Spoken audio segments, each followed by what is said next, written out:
Hi mga moms! Napakabilis talaga ng araw at Friday na naman agad ngayon. At habang ako'y bumababa kanina ng hagdan ay nakita ko nga itong pader namin, napakarami ng agiw. January pa nga ako huling nakapagpaagiw dito sa aming bahay nung nagpalinis nga ako dati. Habang pababa nga ako diyan ay nakikita ko pa rin nga itong mga rambutan, talaga namang lumalaban pa at hindi pa rin nga talaga maubos-ubos. Eto namang si Kuya Jiro nga ay napakaaga talagang gumising para talagang laging papasok eh. Eto nga anak kong si Kuya Jiro ay may pasok nga o wala ay talaga namang yan ay napakaaga ding gumising.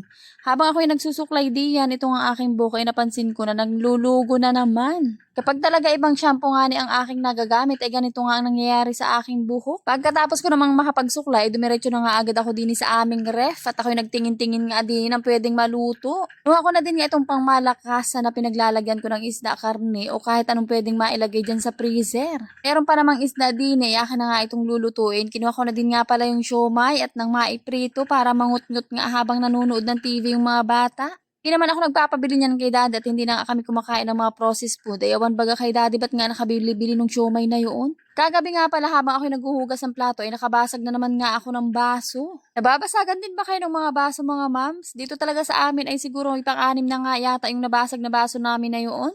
Pag ako'y napapatingin dito sa aming kitchen top o countertop ay ako'y nasisikipan. Kaya naman ito nga mga rice cooker na hindi na nagagamit ay akin na nga munang ibinalik ulit dun sa dati nilang kinalalagyan.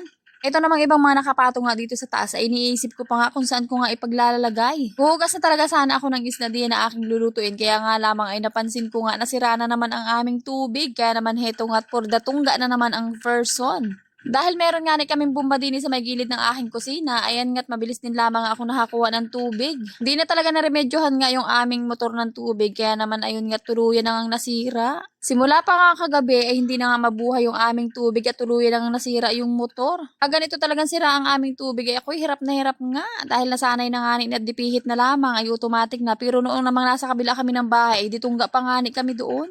Siyempre, kapag nakaranas ka na nga ng alwan, ay mahihirapan ka na nga mag-adjust, diga? Char. Kahit itong dalawang anak ko nga ay reklamo na ng reklamo kay daddy niya na ayusin na daw nga yung tubig. Kahit hindi naman gumagana yung aming gripo, ay mayroon naman kaming bumba nga din sa loob, kaya naman hindi ko pa rin napapabayaan ang paghuhugas ng mga plato. At kahit for the tungga na nga ang person, ay hindi naman natin papabayaan ang ating bahay at patuloy pa rin nga ang paglilinis ko. Pagkasalang ko naman ng sinaing ay pumasok na din nga muna ako sa loob ng aming bahay at magawawalis-walis naman. Ilang araw na din lamang nga ang iintayin nating mga mami at mag-i-start na nga ulit ang pasukan ay balik na naman tayo nga sa ating daily routine. Si Kuya Jiro at si Banining ay gustong-gusto na din nga pumasok dahil naiinip na din nga dito sa bahay. Para sa akin naman nga ay hindi pa nga solve ang aking pagbabakasyon. Dahil kapag nag-start na naman nga ang pasukan ay naku po, ilang buwan na naman talaga akong gigising ng maaga. Talaga namang mamimiss ko nga ang pang alas 7 kong alarm sa cellphone ko kapag nag-start na ulit ang pasukan dahil ililipat ko na nga yung aking alarm ng alas 5 ng madaling araw.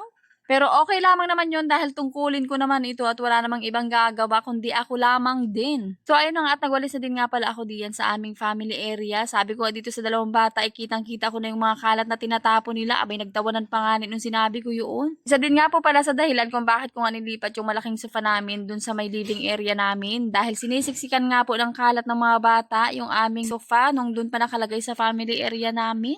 Kahit nga anong kasasabi ko na wag magtatapon dun sa mga likod nga ng upuan ay talaga namang pag ako'y naglilinis ay napakadami din ng mga balat ng candy doon at kung ano-ano pang mga kinakain nila. Katapos ko namang makapagwalis ng loob ng bahay namin, ay ito nga't lumabas na din nga muna ako at dito naman nga ako sa labas nagwalis-walis. Kakaunti lamang naman ang mga walisin dito at hindi na nga taglagas ngayon kaya wala na din gasinong mga dahon. Habang ako'y nagwawalis nga din sa aming garahe, napansin ko na naman yung aking halaman na kinaykay na naman nga nung aming aso. Akin na nga minadali itong aking pagwawalis at akin pang aayusin yung mga kinaykay ng aso na yun. Kaya naman na talaga itong aming aso na ito kahit talaga anong kasasaway ko ay lagi pa rin talagang pumupunta nga dun sa aking mga halaman. Kapag kasi nakikita ni daddy, hindi man lamang sinasaway, kahit si Kuya Jiro ang makakita, hindi man lamang talaga sinasaway ng mga kasama ko nga dito sa bahay. Ayawan ko baga, kakampiyata nila yung aso na yun. So kapag ako nga ang nakita ng aso, parating pala ang ako, ay talaga namang karipas na nga ng takbo, kaya hindi ko rin nga maabutan na naandiyan nakabad na. Makikita ko na lamang na dukal-dukal na nga yung mga halaman ko. Naku po, yung mga pampaswerte ko pa namang halaman ang dinudukal. Ako ngayon nayayamot na din dahil sobrang dami naman pwedeng pagkanlungan ng aso namin na yun. Ay bakit nga dito pa sa mga halaman kong pampaswerte kumakaykay at dun pa humihiga? Ito ang aming gate na ito ay para lang maiharang nga din sa aking mga halaman. Ay tinatalian ko na nga ng kawad tapos tinatali ko nga dun sa puno ng aking money tree. Bay, pagkakagising ko naman tuwing umaga ay nakatanggal na nga na iyon. Kaya yung aso ko ay talaga namang tuwan-tuwa at akala ay binibigyan pa siya ng daanan. Napag-alaman ko nga na si daddy pala ang nagtatanggal na rin at pinapadaan talaga ng kusa yung aso. Ay naku po naman, ako talaga yamot na ay pagsasamahin ko na nga itong dalawang mag-amo na ito ay.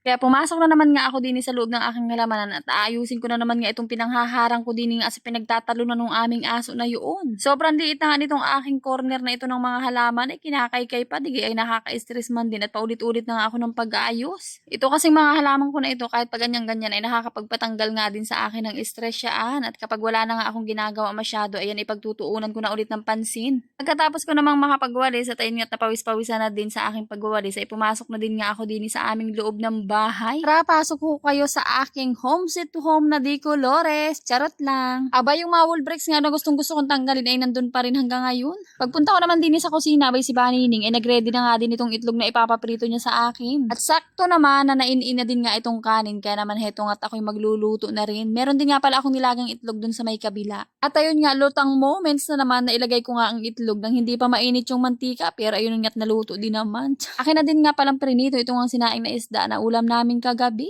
Pag ganito ang Agosto at taghirap, ay tiis-tiis nga muna tayo sa itlog. Pero kahit hindi naman tagkiriwi o taghirap, ay talaga naman palagi ding itlog ang inuulam nga dito ng mga anak ko. Itlog is life nga din sa amin. Katapos ko namang magluto, ay heto at pumasok na din nga ako sa loob at ako'y naghain na din.